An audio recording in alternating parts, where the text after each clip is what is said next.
We are studying this chapter, Heredity and Evolution, which is first chapter of Science 2. We have already seen how protein is synthesized. We have understood the basic concept of evolution. And we have seen that not one, not two, but 6 different types of evidences are there, which prove that the life originated on this planet and the variety of life that exists on this planet because of evolution, because it's a chance happening. There is nothing related to creation. Today, now, we will understand how this evolution happens. We have already started getting hints about how this happens, but in this session, we will formalize it. हम उसको structure देके समझेंगे कि किसने क्या पता किया था, कैसे पता किया था, and what exactly evolution is, how exactly it is happening. This will be our agenda. We will understand what Lamarck's theory is. We will understand what Darwin's theory is. We will understand what De Vries' theory is. And using all this, we will try to understand what our theory should be. That is, what should be our understanding and what is our understanding in 2021, in this year 2021. That is the agenda. सिर्फ Lamarck ने क्या बोला, Darwin ने क्या कहा, D Vries ने क्या बोला, उतना जानेंगे तो काफी नहीं होगा, because that will be just history. We are studying science, right? So we have to be up to date. We will be doing this. We'll start with Lamarck. Who is this person? Jean-Baptiste Lamarck was a French naturalist. Naturalist is a person who studies nature. So studying nature includes science, plants, animals. So physics, chemistry, biology, geography, geology, right? Everything comes under nature. French naturalist, 1774 to 1829. See, notice how short his lifespan is. 74 to 1800 is 26 years. Then 1800 to 1829, 29 years. 26, 29. Not very old. In those days, we did not have many medicines. We did not have the technology and the knowledge to cure people, to prevent. So people did not live too long. People died very, very frequently.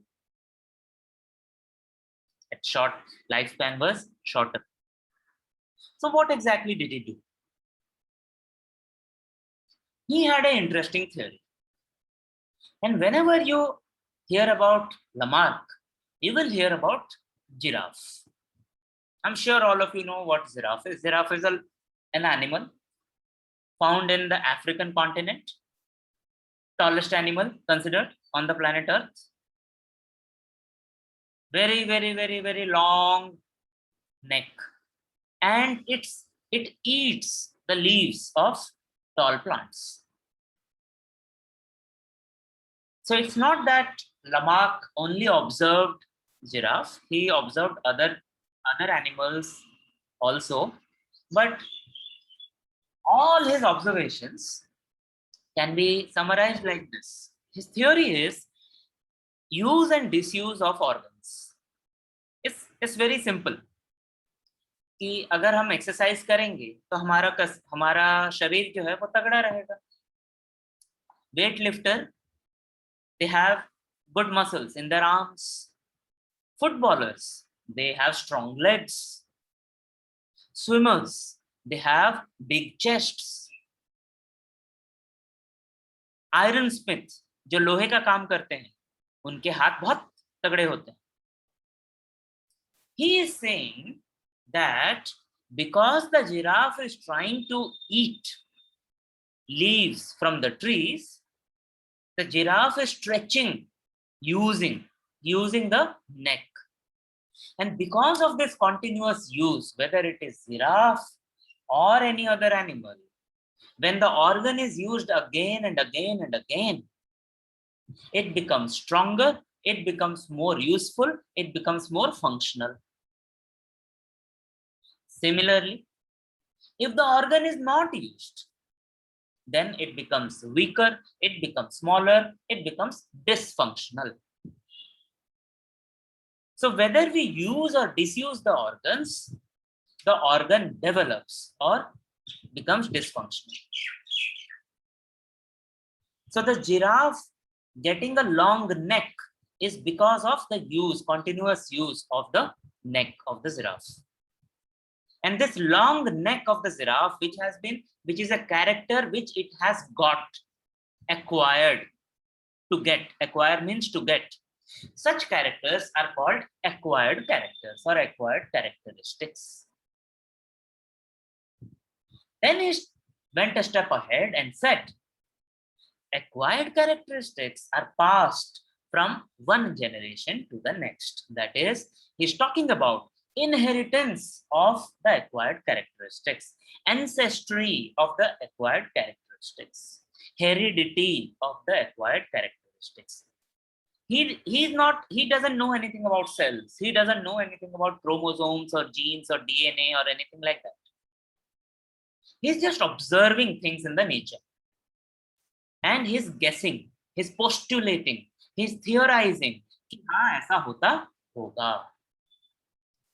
The other examples that he gives are there in the book. I would like you to read the second paragraph of page number 8 and then share with all what other examples he has found.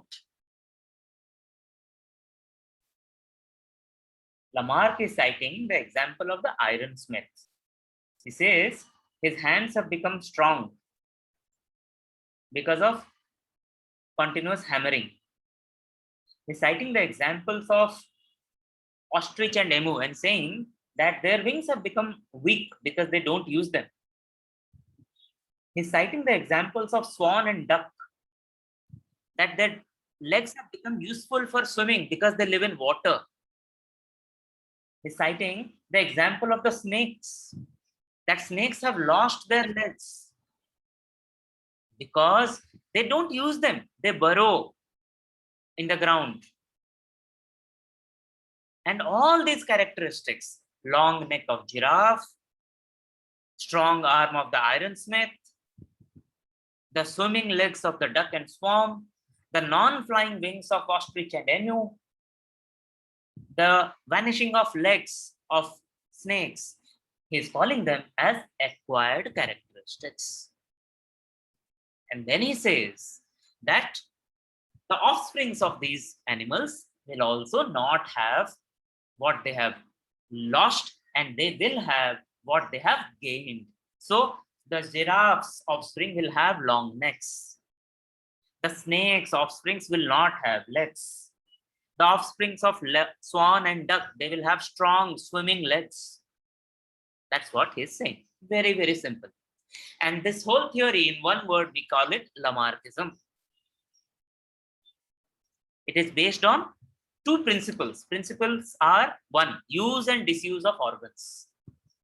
The second principle is inheritance of those acquired characteristics. Okay. What happened with this theory? The theory is grossly disproved. Everyone has disproved this theory, that this theory is incorrect. The reason why this is incorrect is, क्या पहलवान का बच्चा पहलवान होता है? जरूरी है ना? The acquired characters are not passed from one generation to the another generation. It doesn't happen. This theory fails to explain why the sons and daughters of the ironsmiths, they don't have strong arms. Apparently, it looks like the theory is right, because the offsprings of giraffe have long neck, but it doesn't explain why the children of ironsmith don't have strong arms. Charles Robert Darwin. He was an English biologist, from French naturalist to English biologist. If you see when he is alive, his lifespan 1809 to 1882. So his while Lamarck was ending his life, towards the end of his life, Charles Darwin was growing up. He was invited to go on a long voyage on an English ship, which its name was HMS Beagle. It was ship ka naam. And the ship took him to all around the world.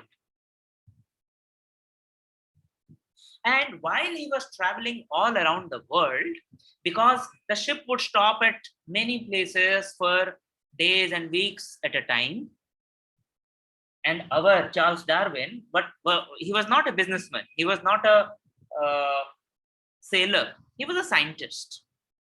He was a biologist. So what he did, at every place where the ship stopped, anchored, he would get down. He would collect the specimens of plants and animals at that place. So during his entire journey, he ended up collecting a lot of specimens of animals and plants across the world. And he observed them carefully. When he observed them carefully, he came about with a different theory of evolution. Okay? So Lamarck said that modification that I'm using Khadija's words now, that the characters, the acquired characters, which Khadija has called modification, Lamarck said they are passed to the next generation, but that was not correct. Right? Charles Darwin has a different theory, which he wrote in the book Origin of Species. A very, very, very famous book, Origin of Species. What did he say?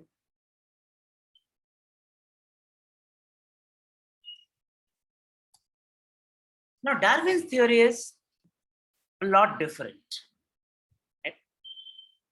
Darwin's theory can be summarized in just one line. Right? It is called the theory of natural selection. And this theory talks about survival of the fittest. What is this theory?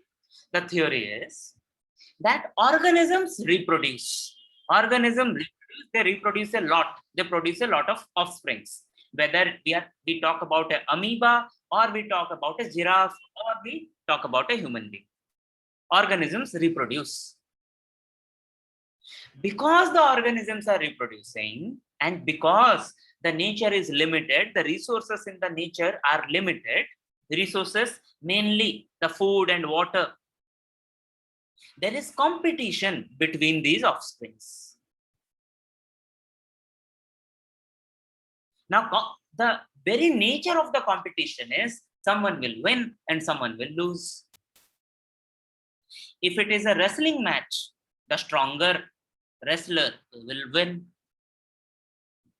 If it's an academic exam, the smarter student will score more marks. Here we are talking about living, being able to live in the nature. So that includes being able to find food, being able to survive the rain and the flood and all those things that are there in the nature. So whoever is the fittest, whoever wins the competition lives, and whoever is weak, whoever loses the competition dies. And those who live, obviously they are fittest, so their offsprings are just like them. So slowly, gradually, very slowly, very gradually, what remains is the fit population. So if you look at the same example of giraffe, Darwin is not saying that the neck is getting long by use of the organ. No, he's saying that some are just born with long necks, some are born with short necks. Those giraffes that are born with short necks, they will not be able to eat a lot. Whereas those who are born with long necks, they will be able to eat. So they will survive. The others will die. And the offspring of the giraffes with longer necks will have longer necks. And this is how a species is formed. Species is a group of animals with similar characteristics. So now we are ending up with giraffes with long necks, but not with giraffes with short necks. First of all, let us acknowledge that this theory of natural selection of Darwin is widely accepted. इसको बहुत maximum लोग मानते हैं, unlike the Lamarck's theory, जिसको कि prove कर दिया गया that no, acquired characteristics are not passed to the next generation, right? But Darwin's theory is very well accepted, widely accepted. Even then, there are some problems with the theory, and the problems are the theory doesn't tell us how these changes are happening, why some giraffes have long necks and some have short necks, why some changes are useful and some changes are useless, right? If survival of the fittest is always the case, then why do we have any useless change? All changes should be useful. The second thing this does not explain, this theory, is how changes are passed from one generation to the other generation. We still don't know the answer. Darwin did not know. But his theory explained the observations in a much better way than Lamarck. So Darwin's theory was much more accepted. Then we have Hugo de Vries. We have come across this name already, the beginning of the chapter, when we talked about mutation theory. So who is this Hugo de Vries and what did he say?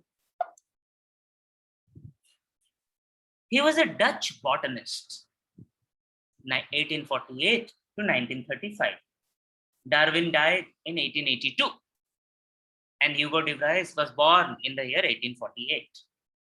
देखो एक के बाद एक Lamarck, Darwin, Hugo de Vries. He was one of the first geneticists. Can you tell me name of another geneticist who was there even before Hugo de Vries? Do you remember the name? Starts with an M.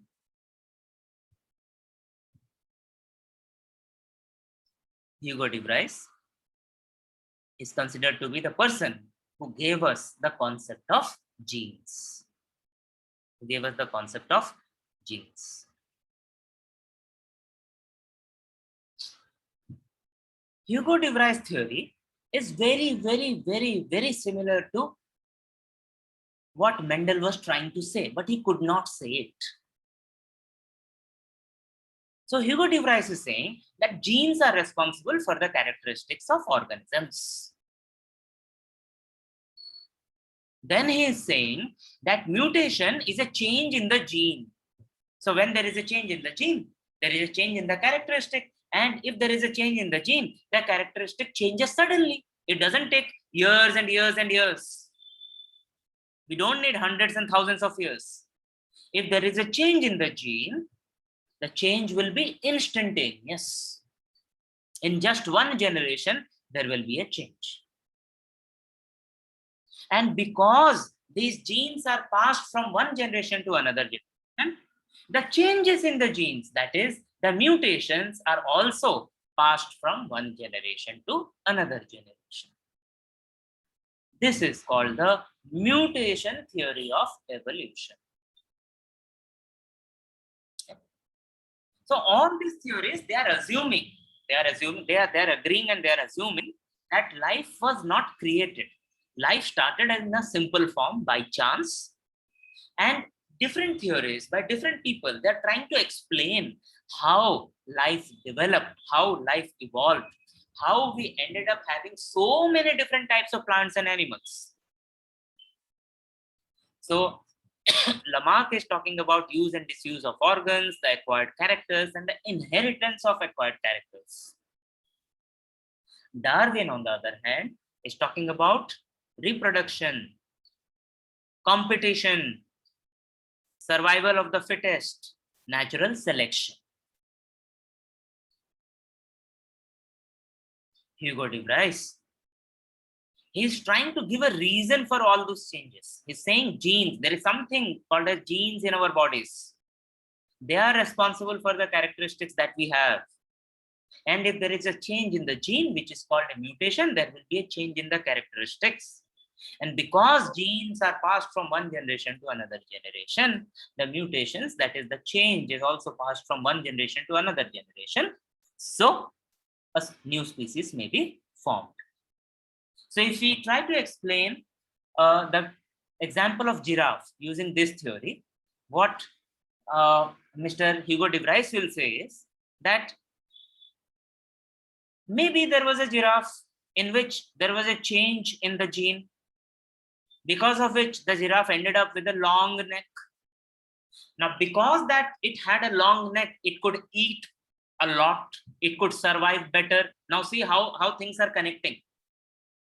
Because it could survive better, it won the competition, it was selected by nature, and the giraffes with long necks, they survived. The giraffes with the short necks, they did not survive. So a new species of animals was formed.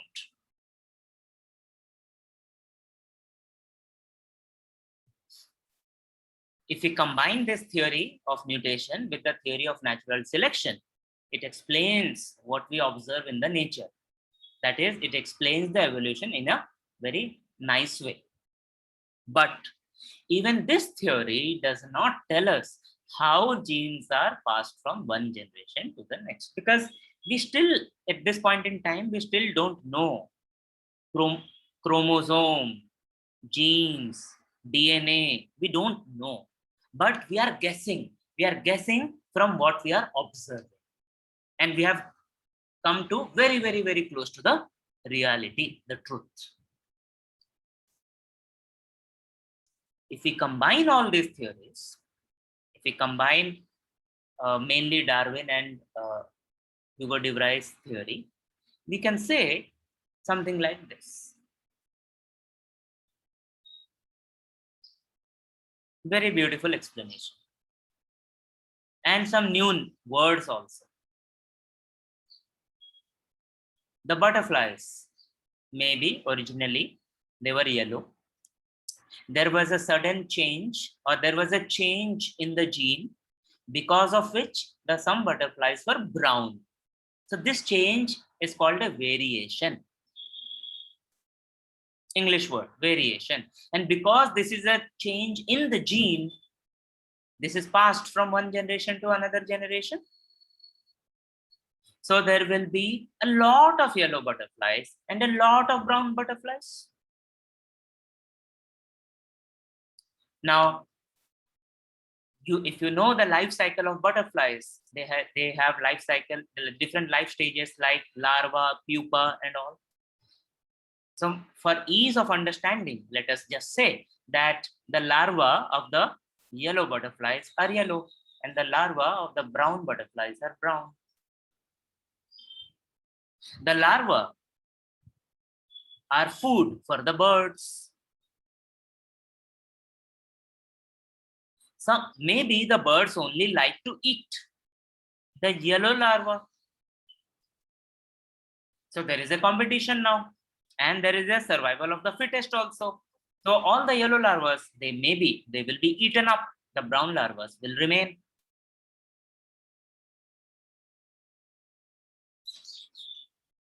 And because more brown larvae will remain, they will give rise to more brown butterflies. This is the natural selection.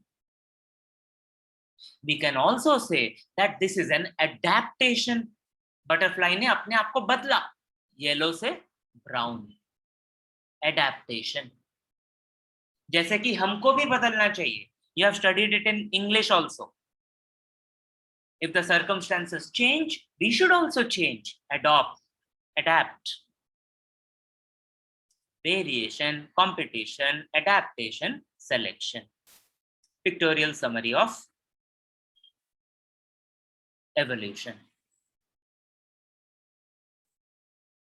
So if we combine all the knowledge that we have now, and then we try to explain what is happening in the nature, what is how new species are formed, how there are changes and how changes are transmitted from one generation to another generation, then the whole process is called speciation.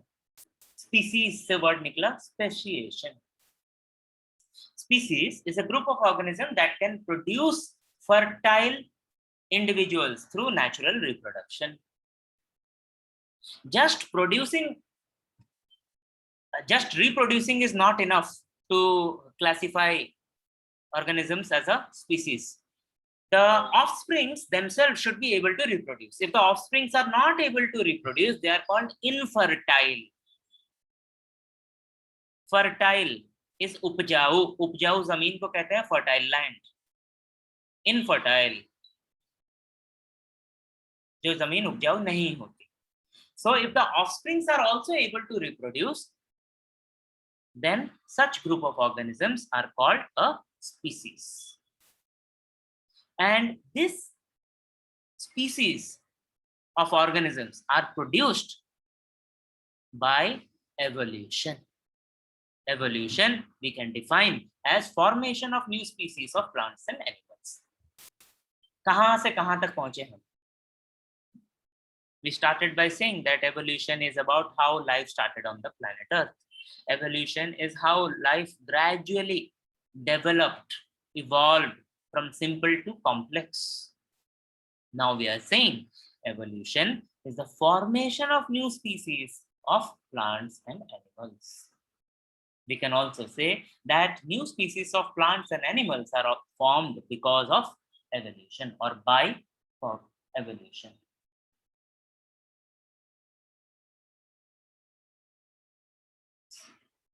Let us now understand what are the other things, other factors, other forces that are affecting, causing this evolution or this formation of new species of plants and animals. One factor is geographical conditions. Geographical conditions in the sense whether we are talking about a mountain or we are talking about an ocean. If we are talking about an ocean, then the organisms that will evolve in the ocean will be swimming animals. If we are talking about the geographical condition of a mountain, maybe the Himalayas, which are very, very cold, then the organisms that will develop there, evolve there, will be of that kind who can survive that cold. Survival of the fittest. What is advantageous? Some changes will be advantageous. They will be passed on to the next generation. Some changes will not be advantageous. They will not be passed on to the next generation. Why? Because the organisms with those changes, disadvantageous changes, they will not survive. They will not reproduce. Another factor which causes this evolution is the genetic variation. We already have understood this, and this is what Hugo de Vries told us.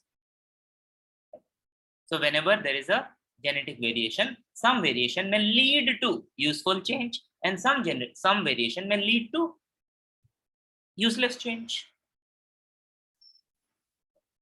Now, what we need to understand here is that the change in the gene can occur not only because of mutation, but it can happen also because of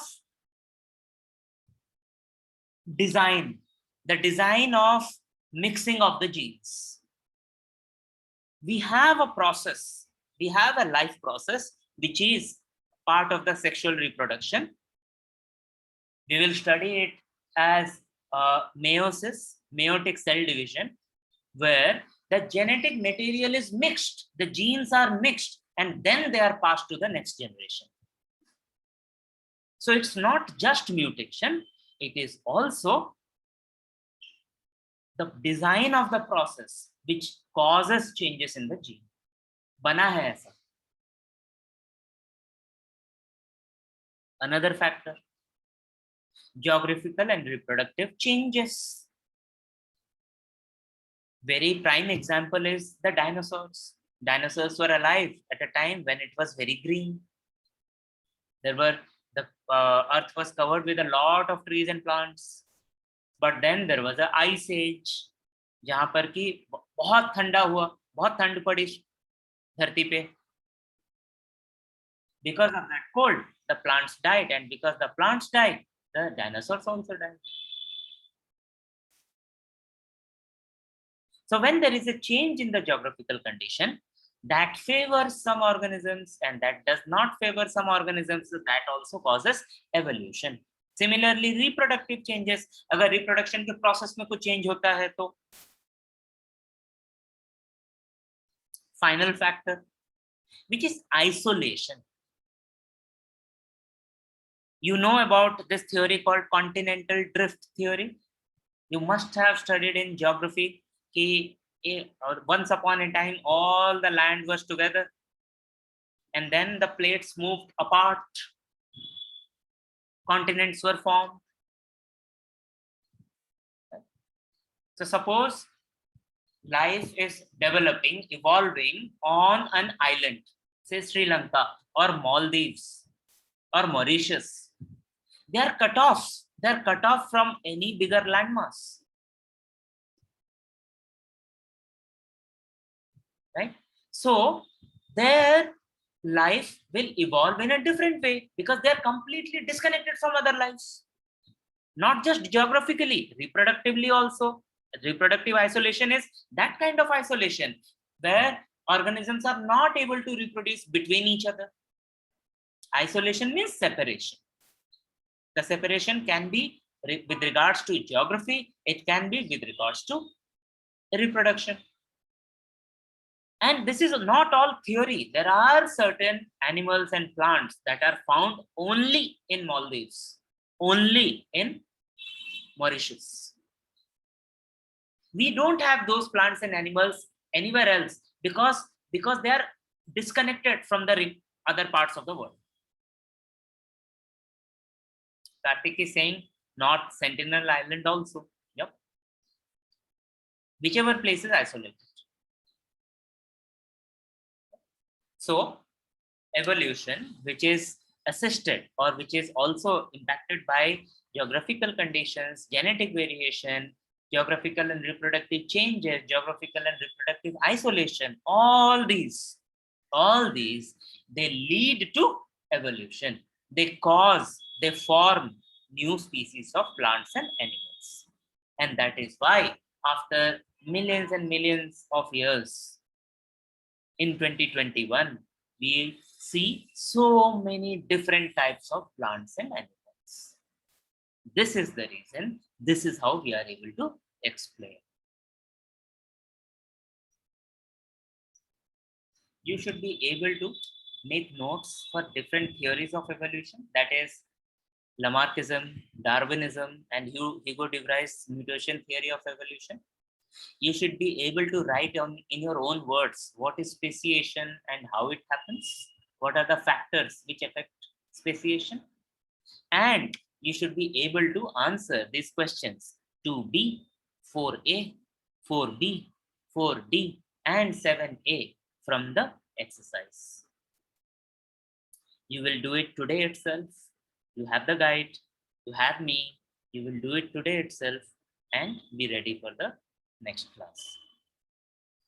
I will show you the pages in the textbook.